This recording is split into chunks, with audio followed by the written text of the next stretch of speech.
پٹھان کو افغان کہتے ہیں۔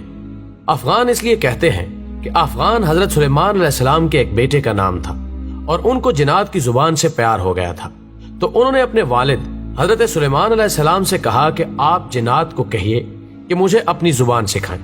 سلیمان علیہ السلام نے اپنے بیٹے کی درخواست قبول کی اور جنات کو حکم دیا کہ افغان کو جنات کی زبان سکھائی جائے۔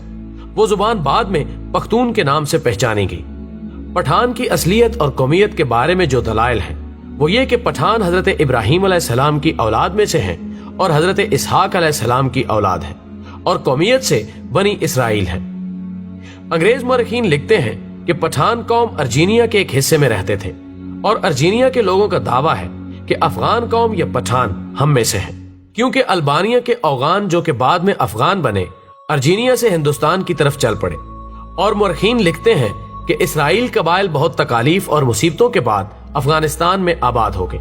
جب حضور اکرم صلی اللہ علیہ وآلہ وسلم نے اسلام کی تبلیغ شروع کی اور لوگ جوک در جوک اسلام میں داخل ہونے لگے تو اس وقت پٹھان قوم کا سردار جس کا نام قیس عبد الرشید تھا اپنے پورے خاندان کے ساتھ محمد صلی اللہ علیہ وآلہ وسلم کے حضور میں حاضر ہوا اور محمد صلی اللہ علیہ وآلہ وسلم کے ہاتھ پر بیعت کر کے مسلمان ہو گیا۔ اس لیے دنیا بھر میں جہاں بھی پختون ہوں گے وہ مسلمان ہوں گے۔ دنیا میں پختون ہی واحد قوم ہے جس میں اسلام کے بغیر کوئی مذہب نہیں۔ اگر پختون سے پوچھا جائے کہ آپ پہلے مسلمان ہیں یا پختون، تو جواب ہوگا کہ میں 5000 سال سے پختون ہوں اور 1400 سال پہلے مسلمان ہوں۔ دوستو، اب سوال یہ ہے کہ افغان قوم کو پٹھان کیوں کہا جاتا ہے؟ تو جب کافروں نے مکہ پر قبضہ کر لیا تو حضرت محمد صلی اللہ علیہ وآلہ وسلم نے حضرت خالد بن ولید رضی اللہ تعالی عنہ کو حکم دیا کہ جاؤ اپنے افغانیوں کو جہاد کے لیے بلاؤ۔ خالد بن ولید رضی اللہ تعالی عنہ افغانستان چلے گئے اور افغان سردار قیس عبد الرشید کو حضور صلی اللہ علیہ وآلہ وسلم کا پیغام ارسال کیا۔ قیس عبد الرشید کی قیادت میں لشکر مکہ مکرمہ کی طرف روانہ ہوا۔ شام کو صحابہ کرام نے حضور اکرم صلی اللہ علیہ وآلہ وسلم کو خوشخبری سنائی کہ افغانی لشکر نے آتے ہی کافروں کا قتل عام شروع کر دیا اور تمام کافروں کا خاتمہ کر دیا اور مکہ مکرمہ کو افغانیوں نے فتح کر لیا۔ تو اسی لمحے حضور اکرم صلی اللہ علیہ وآلہ وسلم کی زبان پر یہ الفاظ آئے، بتان۔ خواتین و حضرات، بتان لفظ عربی زبان کا لفظ ہے، یعنی سخت ترین لکڑی جو سمندری جہازوں میں لگائی جاتی ہے، جسے سمندری پانی بھی کمزور نہیں کر سکتا۔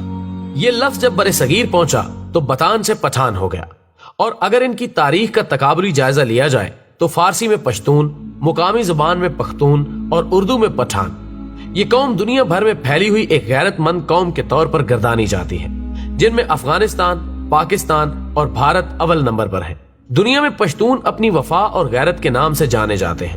لفظ پشتون کا مطلب ہوتا ہے غیرت و وفا والا اور اپنی عزت اور دین پر مر مٹنے والا۔ پشتونوں نے قیام پاکستان میں بھی بھرپور حصہ لیا۔ بعض مورخین کے مطابق پٹھان آریائی یا یونانی نسل سے ہیں اور بعض کے نزدیک یہ قیس عبد الرشید کی اولاد ہے، جبکہ تیسرے نظریے کے مطابق ان کا تعلق بنی اسرائیل کے گمگشتہ قبائل سے ہے۔ خود قیس عبد الرشید کی اولاد سمجھنے والوں کا نظریہ ہے کہ مکہ میں قیام کے دوران حضرت خالد بن ولید رضی اللہ تعالی عنہ نے اپنی صاحبزادی ان کے مورث اعلیٰ کے نکاح میں دے دی تھی، جنہیں وہ ہمراہ لے کر اپنے وطن واپس آیا اور پھر انہوں نے یہاں اپنی بقیہ زندگی اسلام کی ترویج و اشاعت میں صرف کر دی۔ اسی طرح قیس عبد الرشید کی اولاد پٹھان کہلاتی ہے، جبکہ یہ بھی کہا جاتا ہے کہ خود قیس عبد الرشید کا تعلق بھی بنی اسرائیل کے بادشاہ ساؤل یعنی حضرت طالوت کے 37ویں پشت سے تھا۔ اس طرح آخری دونوں نظریات کی روشنی میں ان کا تعلق بنی اسرائیل سے ہی بنتا ہے۔ ناظرین کرام، سب سے بڑی عجوبہ خیز بات یہ ہے کہ ان میں یوسف زئی، یوسف کے بیٹے، داؤد خیل، داؤد کے بیٹے، موسیٰ خیل، موسیٰ کے بیٹے اور سلیمان خیل، سلیمان کے بیٹے سمجھے جاتے ہیں، لیکن اس کی تصدیق کرنا بہت مشکل ہے۔ افغانوں یا پٹھانوں کے کئی اوصاف عربوں سے ملتے جلتے ہیں۔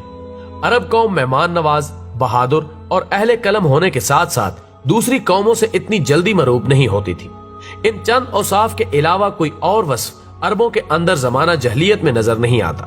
حیرت کی بات یہ ہے کہ یہی چند اوصاف افغان یا پٹھان قوم میں بھی اسی شدت کے ساتھ پائے جاتے ہیں، جبکہ ان کی بیشتر چیزیں یہودیوں سے بھی ملتی جلتی ہیں۔ نسلی طور پر دونوں اپنے آپ کو دنیا کی بہترین قوم تصور کرتے ہیں، مذہبی طور پر سخت ہیں اور سر پر ٹوپی رکھنے کا رجحان بھی عام ہے، جبکہ اس کے علاوہ بھی کئی رسم و رواج مشترک ہیں۔ ذہن میں رہے کہ پشتونوں کا یہودی النسل سے ہونا قابل فخر بات ہے، نہ کہ معجب توہین، کیونکہ یہودی النسل ہونا تو شاید تب اس قوم کے لیے توہین کا معجب ہوتا جب وہ سید الانبیاء حضرت محمد صلی اللہ علیہ وآلہ وسلم پر ایمان نہ لاتے۔ یہ تو ان کی غیرت کی بلندی اور ایمان کی عظمت کا نشان ہے کہ یہودی النسل ہوتے ہوئے بھی نبی آخر الزمان صلی اللہ علیہ وآلہ وسلم پر ایمان لے آئے، کیونکہ یہ وہی آخری نبی ہیں جن کے اوصاف تورات اور انجیل میں مذکور ہیں، اور جن کی وجہ سے ہی اہل کتاب آپ صلی اللہ علیہ وآلہ وسلم کے ایک نجات دہندہ کے طور پر بھی منتظر تھے۔ لیکن بعد میں انہوں نے محض اس جلن اور حسد کی وجہ سے حضرت محمد مصطفیٰ صلی اللہ علیہ وآلہ وسلم کی نبوت کا انکار کیا کہ ان کا تعلق بنی اسرائیل سے نہیں تھا۔ بنی اسرائیل کی طرف سے آپ صلی اللہ علیہ وآلہ وسلم کی نبوت کا یہ انکار دلائل پر نہیں بلکہ نسلی منافرت اور حسد و عناد پر مبنی تھا۔ تو یہ پشتونوں کے لیے قابل فخر بات ہے کہ یہ لوگ حضرت موسیٰ علیہ السلام کے حواری بھی ہیں اور آخری نبی صلی اللہ علیہ وآلہ وسلم کے سپاہی بھی۔ ناظرین، ویڈیو پسند آنے کی صورت میں اسے زیادہ سے زیادہ لائک کر کے ہماری حوصلہ افزائی کریں اور ویڈیو کو فیس بک اور واٹس ایپ پر شیئر کرنے میں ہمارا ساتھ دیں۔ ہماری اگلی ویڈیو آنے تک اپنا، دوستوں اور گرد و نواح کے تمام لوگوں کا بہت خیال رکھیں۔ اللہ حافظ۔